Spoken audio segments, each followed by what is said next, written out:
I'm very happy to be here. I just arrived 2 months ago, so this will be more a motivational talk. And I think after Anna talked so much about frustration, it's good to talk a little bit about frustration and what are the ideas I'm planning to do in my lab. So my background is in what is called open quantum systems and thermodynamics. So basically, in our first course of quantum mechanics, we learn about isolated systems, for example, particle in a box. We learn about the energy levels, how to calculate the evolution, etc., etc. But this is not the whole truth. There are not really isolated systems, and we need to consider, in some situations, what the influence of the surroundings of the system. So what is the surrounding of a system? This could be many things. For example, the electromagnetic field. If you want to describe how an atom spontaneously emits energy, you need to consider it as an open system. Or in a gas of particles, you need to consider also other particles. Or even in a cavity, cavities are not perfect. You have always some noise or leakage. You need to consider a reservoir or environment surrounding your system, so your system is not really closed. Now, this is important for describing many kinds of processes. In quantum computation, decoherence, all the decoherence processes, noise processes, also cooling. How you cool something, you need to put something cold. You need to put an ice next to your system. This system should be big. This is an environment. You just dump entropy or energy in your environment, quantum thermodynamic process, etc., etc. So for today, I will talk about one of the ideas we are looking. Start to be kind of an obsession, is something that I call the turnover effect. So let me put the setup. So imagine any quantum non-equilibrium device, and I will explain what I call a non-equilibrium device. I took an example, but everything I will say now, you can apply it for many, many, many other cases. So the example I'm using is a molecular junction or any semiconductor junction where you have some quantum system, in this case a molecule, coupled to two big systems, in this case the leads. And these systems have either different temperatures, different chemical potentials. But this is just an example for today, but think about it in your free time. What's your favorite non-equilibrium device? And you can apply everything I will say today. So now we know that our molecule or our system in the middle has some characteristical internal energy. And also there is some characteristical internal energy of the interaction between the system and your leads or your reservoirs. And I apologize for the public in that section of the room. I really wanted to walk all around, but the clicker is not working. Anyway, one important approximation in the field is something weak coupling, that is called the weak coupling. So imagine you have what is the weak coupling? Let me give you some physical intuition. What is the weak coupling? You have some system, and it's interacting with the surroundings. Now the interaction, where does it physically take place? It takes place in the surface. If your system is big, and in particular if it's macroscopic, the surface to volume ratio is quite small. No? Most of your system is what is inside. Most of your system is not really interacting with the surroundings. In this kind of situation and other situations, one can neglect the role of the interaction energy. One can say that the interaction energy is small relatively to the energy of the system. So basically, this quantity is small. In this case, one can imagine that we can write not very simple, but we can write some simple equations on how this system evolved under the influence of the bath. Also, physically, where the system ends, what I call the system and what I call the bath or the reservoir is very clearly defined, because these small surface areas where things are interacting and things are like intertwined, you can really neglect it. So you can expect that the system will behave in a thermodynamic way. You have extensivity properties, etc., etc. So this is a very nice limit, and this is used in many situations. And in particular, I use it for many years to study what is called heat machines. Basically, the problem with this limit is that because your interaction is weak, any current that comes, heat current, electrical current, power will be also weak. So you will have a weak performance. And in particular, in the weak coupling, one can show that when you start increasing your coupling strength, your current will go up as the square of the coupling. But still, one can imagine situations where this is not enough, that you would like to have a higher current. And as I said, for many years I studied these kind of situations in heat machine, and I was sad that, this kind of physics was limited by this weak coupling strength. So what can you do? Increase the coupling. So let's go to the other limit, the strong coupling. Let me give you 1 second some physical intuition. We talk about a macroscopic system. Talk about a microscopic system where now the surface to volume ratio is now large. There, the interaction energy will be large. So now we have some kind of surface where it's not clear where the system ends and where the bath ends, where the system ends and where the bath starts. So system and bath are somehow intertwined, and you can imagine that this complicates much the physics. It's harder to study, it's harder to write dynamical equations, and only for particular systems one can do it. But the other hand of the coin is that physics is much richer. So, and also we can have, there is some reasons to do research. Anyway, up to now I was talking about this parameter that I'm a theoretician, so I can put any value and whatever. But what is interesting is that this regime, you can reach it in an experiment. So it's not just a trick, a theoretical trick. I put here some reference of different systems, and there are more. So again, some years ago in the world of heat machines, but you can translate it also to molecular junction, electrical junction, or your favorite non-equilibrium device. I said, let's see what happens. I expected, the current to grow and grow and grow. But I was really disappointed to see that somehow, when you go to the strong coupling, I studied a particular realization, a particular system. Details now doesn't matter for this talk. But you go up, and then you go down. And I say, okay, maybe this particular system has some particular things that somehow block. Somehow you get to a maximum and then go down, and then you can think about other system, other reservoir, other realization where you will not see this effect. And then I started to have nightmares and start to see papers and papers and papers.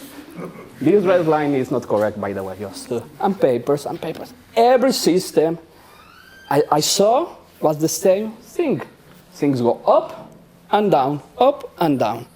And just to show you 3 particular examples to enter in more details, here, this is a model for DNA, where they have 1D lattice of harmonic oscillators coupled to 2 thermal baths. They see the current go up and down. This is a spin boson system, so you have a 2-level system coupled to bosonic baths. The same. Go up and down. This they show that this equation is not right here, but this goes up and down. This is a molecule now coupled to spin baths, not to bosonic baths. Goes up and down. So all the time this kind of nightmare. And one of the things I want to answer in my group, and this is the thing that we are planning, is this is not, okay, if this happens in so many different systems, 2-level system, harmonic oscillator, 2D lattice, etc., fermionic bath, spin bath, bosonic bath, is this a universal thing? Is this a universal principle? And actually, we have some preliminary indication that it's not. We have some simulations. I can talk about it later if someone is interested, but I think it's not. Second basic question we want to ask, why? If so many systems have the same simple behavior, you go up and down, there should be some very basic physical mechanism, very basic physical explanation why this is happening. Maybe it's not one, maybe it's multiple, maybe it's they are simultaneous, Try to understand what are the physical mechanisms. I can tell you we have already a list of many potential physical mechanisms that we are testing in different systems to try to understand. And then, let's avoid it. Maybe there are realizations that you need, for some reason, high electrical current, high heat power, etc. So let's design strategies to try to avoid this effect. Also, we have some ideas. And let me now totally switch gears to a different subject. This is non-reciprocal systems. This is my therapy of my obsession of turnover effect. When I have nightmares with the turnover effect, I go to the non-reciprocal systems to feel better. So this is my other thing I'm interested now. Let's start. What is a non-reciprocal system? So let's start with the easy definition. What is a reciprocal system? So imagine you are in a medium, and this medium is reciprocal, like the air, and you talk, or you do some perturbation at some point, and then you make a measurement, you hear at some point. If the system is reciprocal, and you switch where you do your perturbation, or you talk, and where you hear, the measurement will be equivalent. There is no difference. This is what is called a reciprocal system. Not all the systems are reciprocals, and not all the systems have these properties.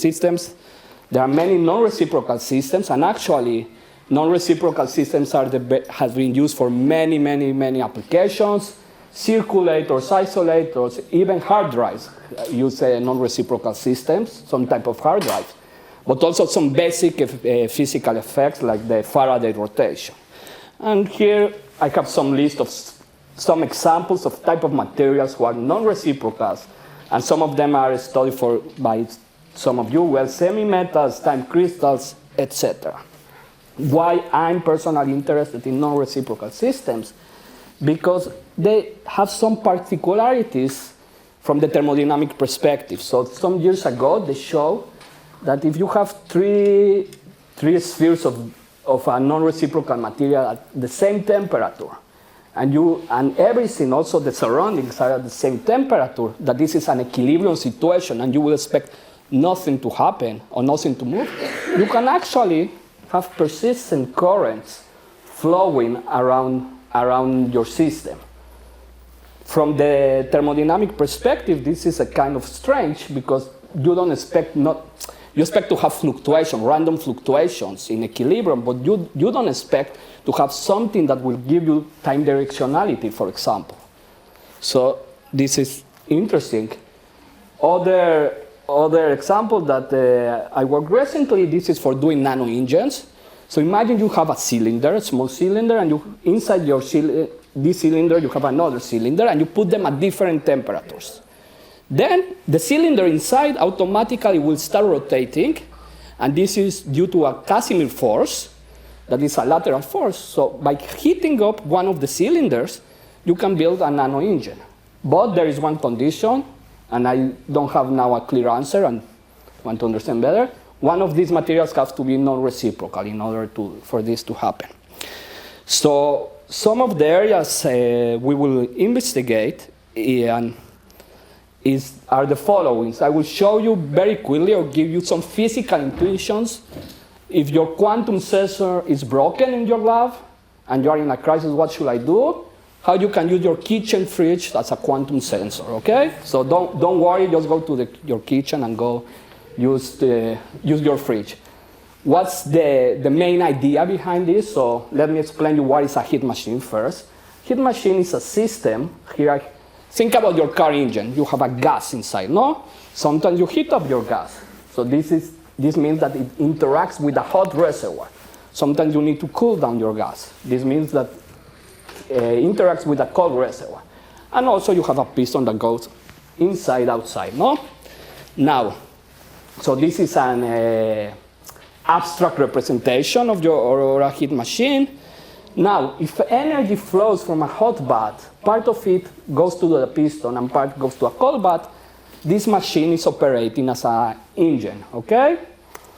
If now you switch direction, you change your parameters. Exactly the same machine, in principle, can operate as a refrigerator. So also, if your car engine is broken, just use your kitchen refrigerator. The interesting thing and the interesting feature is that where the point where the same heat machine starts operating goes from an engine operation as an engine to a refrigerator is at some point that is called the Kernel Point, and this Kernel Point has some very simplified universal properties. Basically, the relation between temperatures, so here are the temperatures of the bath, and these are two characteristic energies of your heat machine, have a very simple relation, independently of all the details of your heat machine, how it's composed, materials, etc., etc. So people have proposed to use this Kernel Point to do sensors. So how do you do it? You have some machine that is operating as a refrigerator, and you have an easy way to monitor the cooling power or the power that goes into machine. Then, suppose you have control of these three parameters, and you can change the parameters until you see that your machine, the cooling power or the power of your machine goes to 0, and then you are in the Kernel Point. You know these values, you can calculate the temperature. So this is the basic idea behind. And people have shown that you can have in circuit created using this strategy, using this Kernel Point, you can do precise thermometry down to 15 millikelvin. So one of the ideas is to use these Kernel Points to do quantum sensors, use heat machines to quantum sensors. And why non-reciprocal? Because people have shown in very different protocols, quantum measurement protocols in homodyne quantum measurements, that non-reciprocity increase signal to noise. So maybe by mixing heat machines, quantum sensors, and non-reciprocity, we can do something better. And just let me thank you for your attention. I will be happy to take questions, and we have also students and postdocs positions. So.